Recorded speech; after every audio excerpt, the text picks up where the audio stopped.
있습니다. 그래서 많이 참석해 주시고 혹시 주변에 교회를 쉬고 계신 분들이나 이런 분들이 있으면 또 부흥회 때 한번 참석을 하셔서 은혜 한번 받아보세요. 이렇게 권면해 보시길 바랍니다. 또 이제 명절이 이제 금요일부터 시작이 되는데 우리에게 가장 필요한 게 오해가 생기면 새 걸음 물러나는 겁니다. 뭐 여러 가지 갈등들이 많이 있을 수도 있는데 새 걸음 물러나는 명절 되어서 뜻깊은 명절 되시길 바랍니다. 지난 수요일 여성교회 개사회가 해운대 온누리감리교회에서 있어서 거기 갔는데 한 목사님이 머리에 파마를 하고 왔어요. 우리 교회 이제 정한원 성도님도 파마를 아주 멋지게 하셨는데 저도 좀 해보고 싶더라고요. 근데 그 목사님 파마를 한 이유가 갑작스럽게 왜 파마를 하셨냐 물어봤더니 머리가 점점 빠져서 머리 숱이 없어서 좀 풍성하게 보이기 위해서 파마를 했다는 겁니다. 저도 예전에 이제 파마를 했었습니다. 저는 한 2-3년 정도 파마를 했었는데 이유가 똑같았습니다. 어느 날인가 미용실을 갔더니 저에게 사장님 많이 진행되셨습니다 그러더라고요. 탈모가 진행됐다는 거죠. 그래서 그 전까지는 이제 그럴 필요성이 없었는데 위기감이 없었는데 그때부터는 그 전에는 이제 머리를 감으면 이제 수건으로 닦고 드라이기로 말리지 않고 그냥 자연스럽게 말렸습니다. 그러고 이제 잠도 그냥 벽에 눕고 그러니 그 벽에 여러 가지 세균들이 있었겠죠. 그런 것도 있고 특별히 이제 교회 이제 강단은 지금 여기는 괜찮지만 위에서 뜨거운 그 라이트를 비춰줍니다. 그래서 많은 영향을 미쳐요.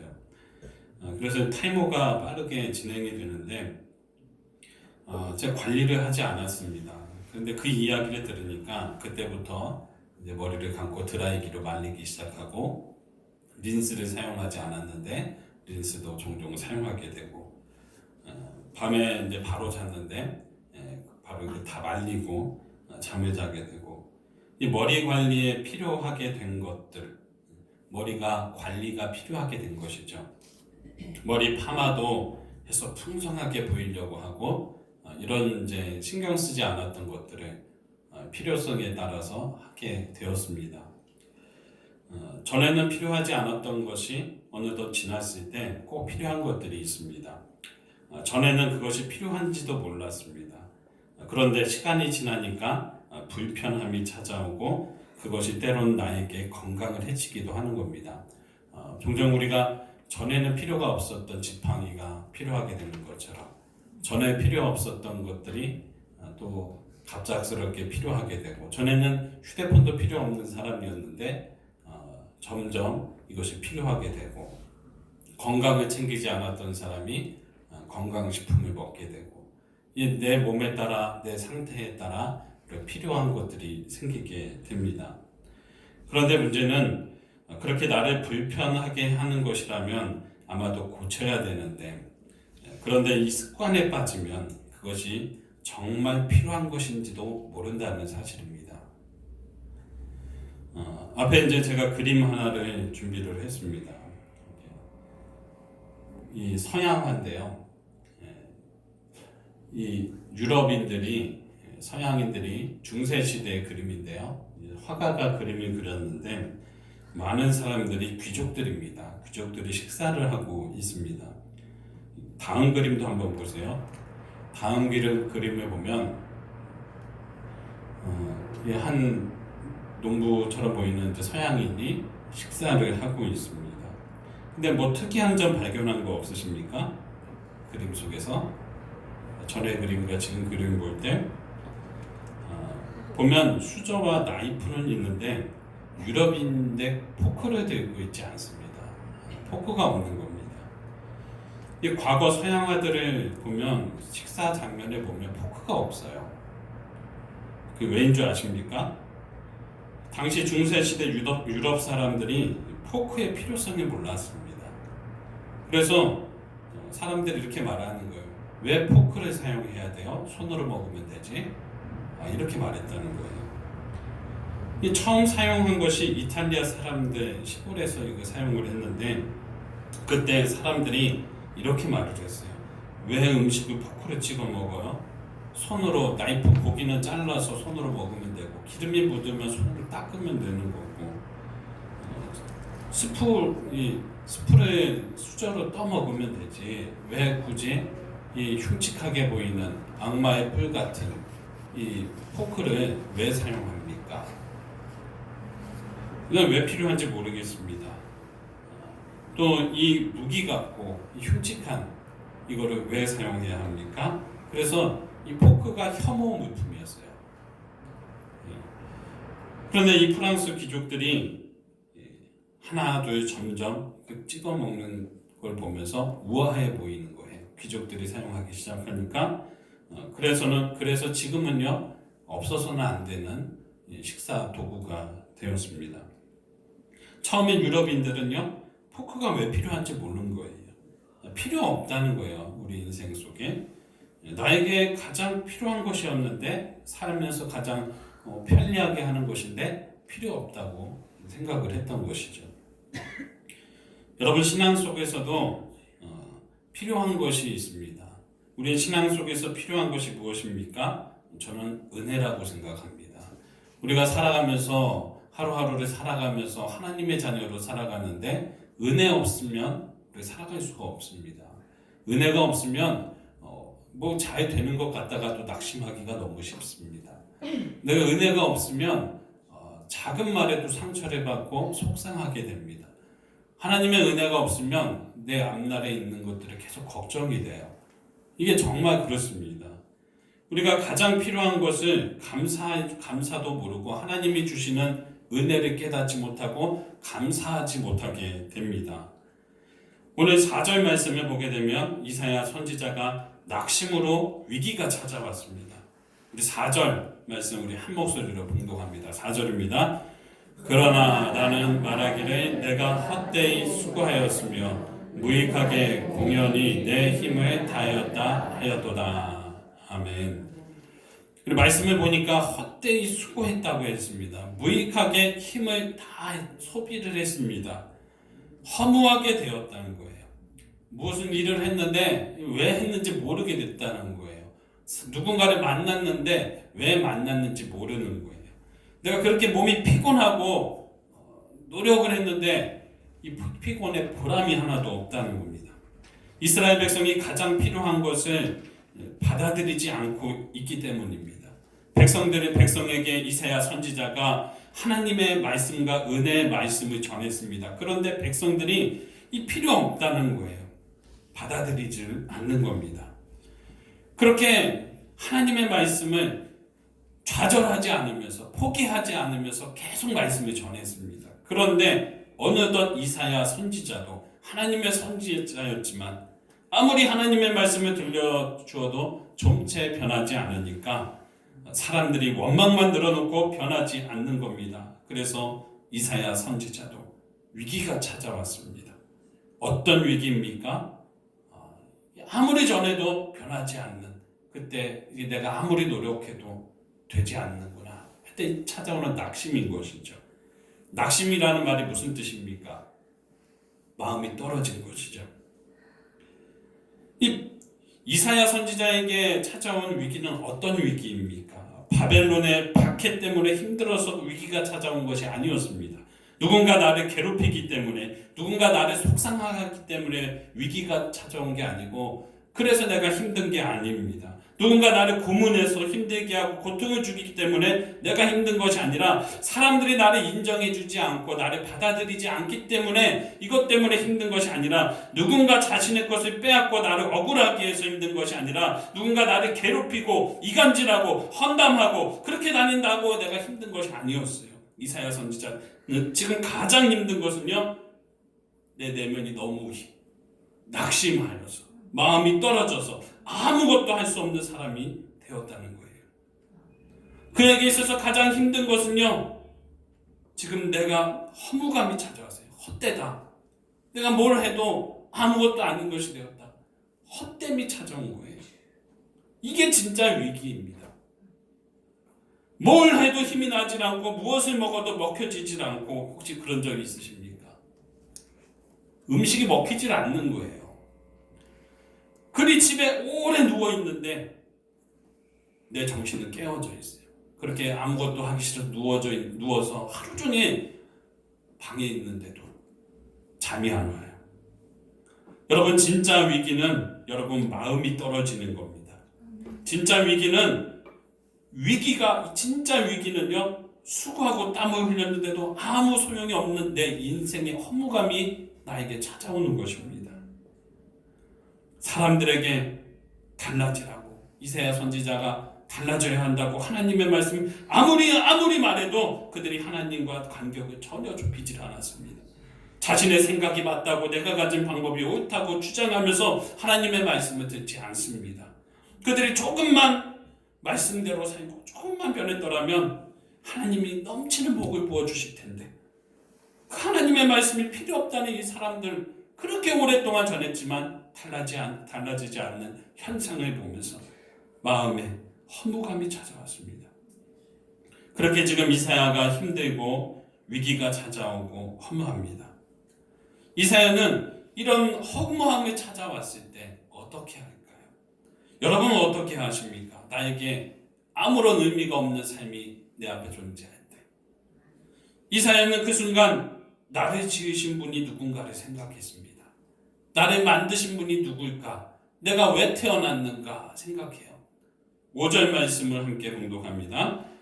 이제 여호와께서 말씀하시나니 그는 태에서부터 나를 그의 종으로 지으신 이시요 야곱을 그에게로 돌아오게 하시는 이시니 이스라엘이 그에게로 모이는도다. 그러므로 내가 여호와 보시기에 영화롭게 되었으며 나의 하나님은 나의 힘이 되셨도다. 아멘.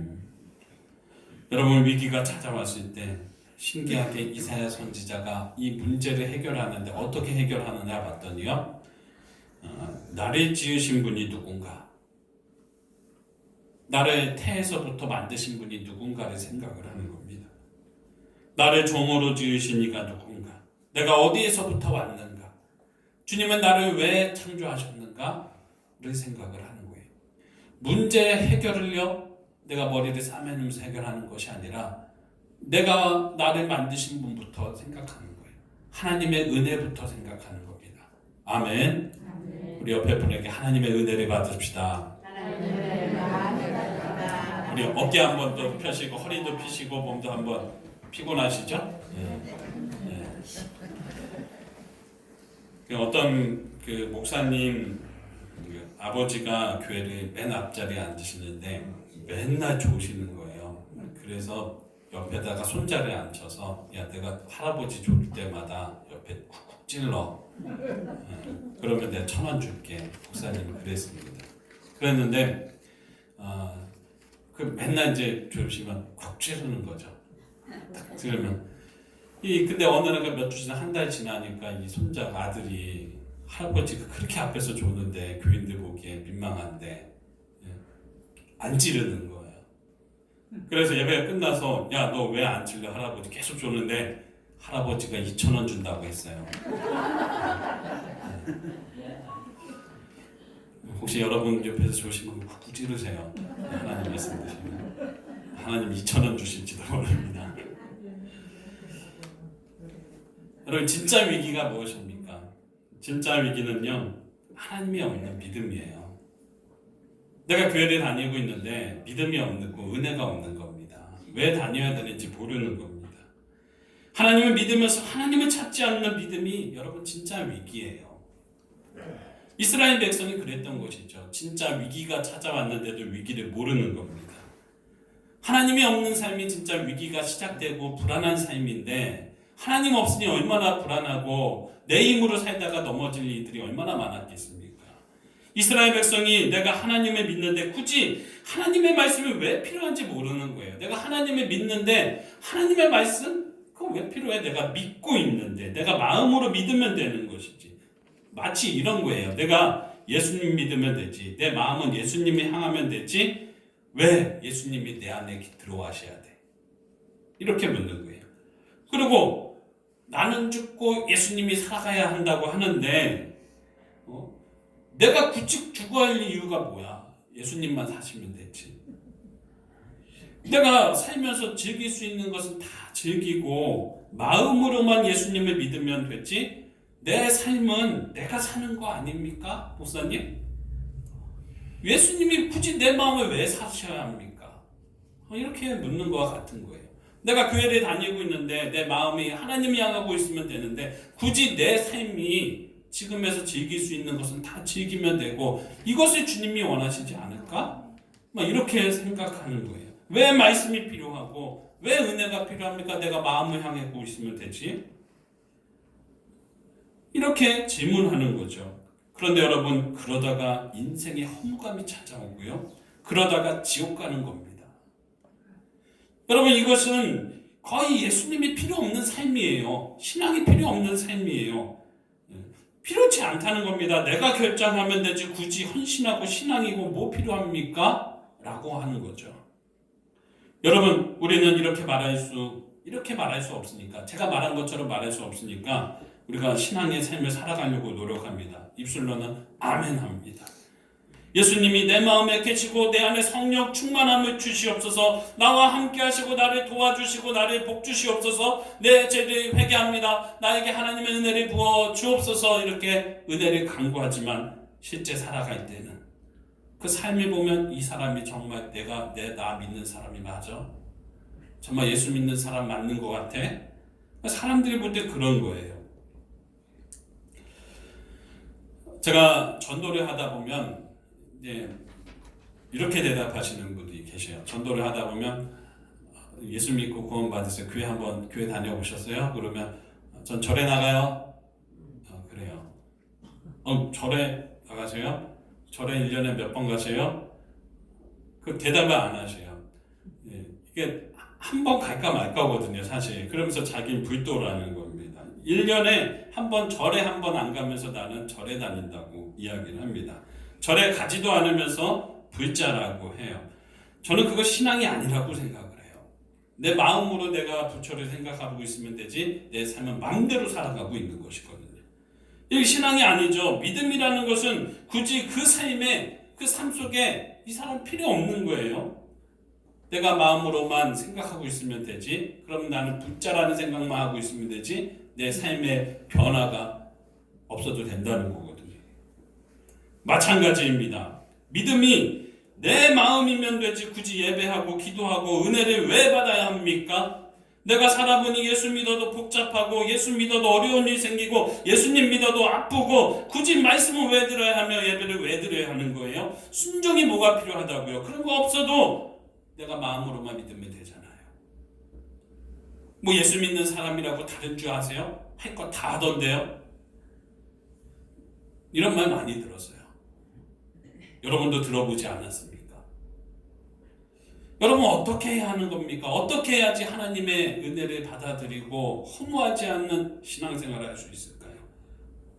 바울이 2차 전도 여행 때 고린도 교회를 세웁니다. 이 고린도 교회는 바울이 그곳에서 어떻게 교회를 세우냐 하면요, 무려 1년 6개월 동안 헌신하면서 복음 전파합니다. 1년 6개월이 짧은 시간이 아니잖아요. 데살로니가 교회는 8개월에 있었는데 교회가 세워졌어요. 그런데 고린도 교회는 1년 6개월 동안 심혈을 기울여서 교회를 세웠습니다. 얼마나 노력을 많이 했겠습니까? 그런데 고린도 교회가 바울의 기대와는 다르게 바울이 그 교회를 떠나자 바로 소식이 들려오는데 분쟁이 일어났다는 거예요. 서로 싸운다는 겁니다.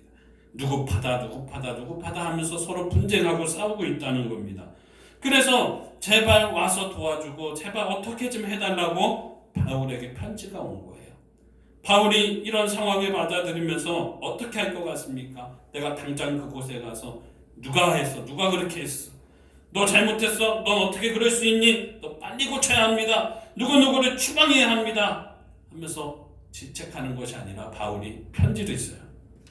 고린도 교회를 향해서 편지를 보내면서 아무리 문제가 있고 복잡한 문제가 얽혀 있고 상처가 있고 낙심이 있고 괴로움이 있다 할지라도 하나님의 은혜로 들어가기만 하면 얼마든지 회복될 수 있습니다.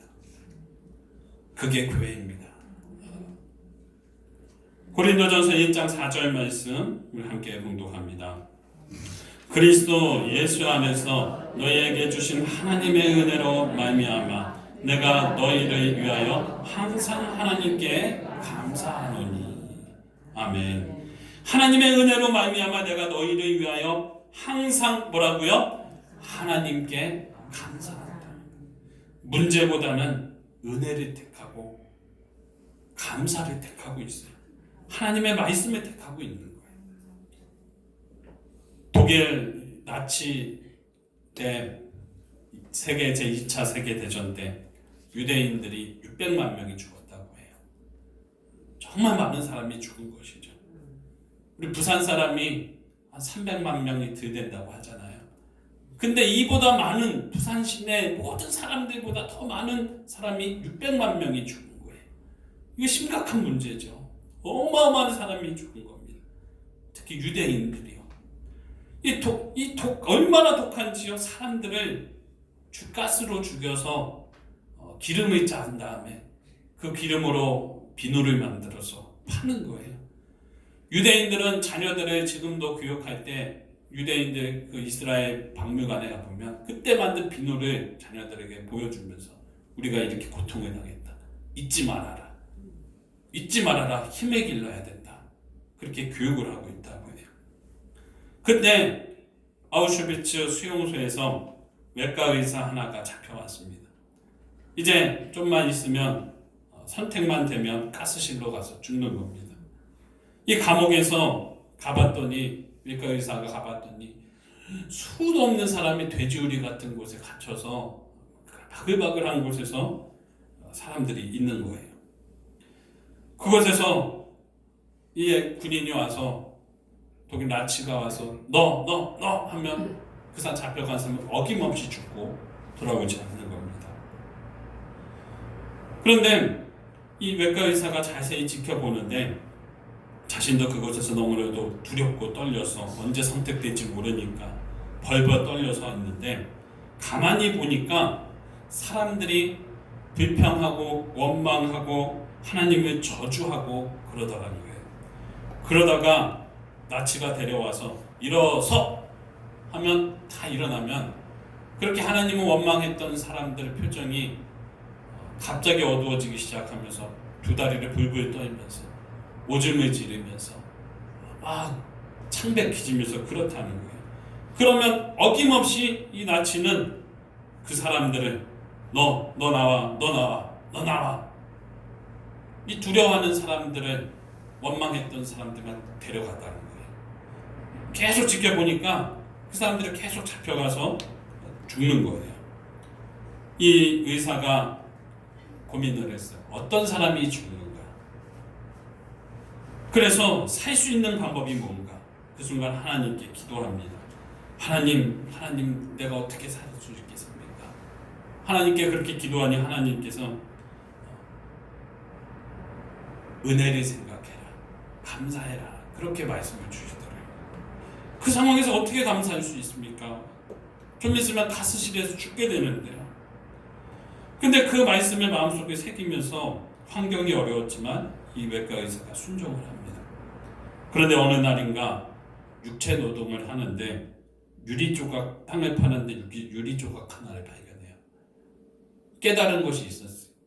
이 유리 조각을 날마다 세면에다가 갈면서 날카롭게 만들어서 그는 그때부터 아침 저녁으로 면도를 하기 시작해요.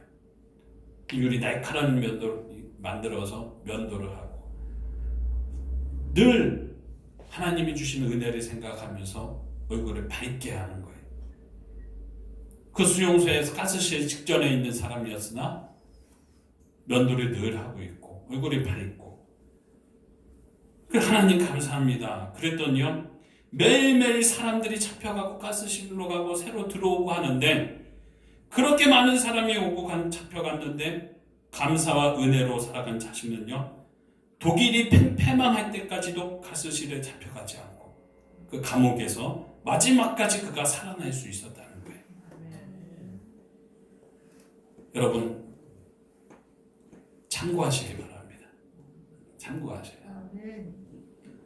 죽음의 천사가 하늘에서 와서 쫙 둘러보다가 일광교회 어디 없나, 잡아갈 사람 없나 볼 때 하나도 없구나, 이렇게 되는 은혜를 받게 되시길 주의 이름으로 축복합니다. 어려운 일이 있다고, 낙심하는 일이 있다고 여러분 포기하지 마시기 바랍니다. 그때 하나님을 찾아야 합니다. 믿음을 찾으세요. 그때 감사해야 합니다. 그때 순종해야 사는 거예요. 그때 하나님을 더욱 찾아야지 문제가 해결됩니다. 그것 없이 어떻게 문제가 해결될 수 있겠어요? 하나님을 찾지 않는데 어떻게 하나님이 문제를 해결해주고 속상한 마음을 위로를 해주겠어요? 내일 저녁부터 부흥해야 하는데 기도해서 뭐합니까? 말씀이 왜 필요합니까? 필요 없습니다. 내가 마음으로만 믿으면 되지. 이런데 어떻게 주님이 해결해 주십니까? 부흥해서 뭐합니까? 뭐 필요하다고 그런 거 합니까? 여러분 그러지 마세요. 우리가 돈 벌려고 부흥해 하는 거 아닙니다. 어느 교회들은요, 교회 목회가 힘들어지면, 목사님이 힘들어지면 그것을 이겨내기 위해서 부흥회를 하는데 우리는 그렇지 않아요. 더 은혜 받기 위해서 합니다. 1년을 살아가는데 은혜 아니면 어떻게 살아갑니까? 우리가 하나님께 더 감사하기 위해서 우리에게 부흥집회 하나님께 엽니다. 그런데 그때가 정말 살아갈 수 있는 힘을 받는 시간입니다. 그때가 유리조각 발견해서 자신을 가꾸고 건강하게 하는 기회입니다. 하나님께서 답을 준비하고 계셔요. 이 간극, 하나님과 나 사이에 간극이 있어서 이 간극 때문에 하나님이 복을 못 주고 계시는데 이 기회를 통해서 하나님께서 이 간극을 없애주신, 우리가 그것을 붙들기만 한다면 하나님의 은혜 가운데서 우리가 답을 발견하게 될 줄 믿습니다. 오늘 선포된 말씀을 믿고 실천해 보시기 바랍니다. 베드로가 물고기를 잡으려고 배에서 하루 왼종일 물고기를 던졌어요.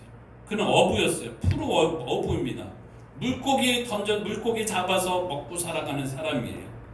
그런데 하루 종일 그물을 던졌는데 한 마리도 못 잡았어요. 근데 어떻게 살아가요? 하루 그 벌어먹고 살아가는 사람인데 이 하나 생기는 것이 없으니 뭐 먹고 살아갑니까? 그런데 예수님이 오셔서 저쪽에 그물 던지라는 거예요. 내가 하루 종일 저기서 그물을 던졌는데 한 마리도 잡지 못했는데 예수님, 됐어요. 내 알아서 할깁니다. 상관하지 마소. 뭐 이러면서 했다고 해봐요. 어떻게 했겠어요? 그랬으면 필요 없습니다 했으면 평생 어부로 살다가 죽었을 겁니다. 그런데 그가 예수님 말씀에 의지하여서 깊은 곳에 그물을 던졌더니 문제가 해결될 줄 믿습니다. 문제가 해결되더라는 거예요. 어마어마한 복을 받습니다. 무려 153마리의 물고기가 잡혀서 그물이 찢어질 정도로 많은 물고기가 배 안으로 들어와요. 요한복음 1장 39절에 29절에 이런 말씀이 있습니다. 우리 함께 봉독합니다. 이튿날 요한이 예수께서 자기에게 나아오심을 보고 이르되 보라, 세상 죄를 지고 가는 하나님의 어린 양이로다. 아멘. 주님은 우리의 모든 죄를 짊어지고 해결하실 수 있는 분입니다. 문제 해결은 세상의 모든 짐을 다 지고 승리하신 예수님께 그 답이 있다는 거예요. 예수님의 은혜 가운데 모든 문제가 해결될 줄 믿습니다. 모든 답은 세상의 죄를 이기신 예수님께 있다는 거예요. 부흥에 필요 없으면 아무 소용이 없지만 그런데 그곳에 답이 있다고 생각하면 반드시 복을 받게 돼요. 이사야 선지자가 사람들의 무관심과 낙심 때문에 제일 그 낙심이 찾아와서 허무할 때 제일 먼저 생각한 것이 나를 태어나게 하신 분, 나를 만드신 분, 나를 종되게 하신 분이 누군가를 생각을 했어요. 나를 지으신 분, 나를 여기까지 인도하신 분께 문제에 답이 있다고 생각을 한 거예요. 우리 인생의 문제는 나보다 나를 더 잘하시는 주님께 있다는 거예요.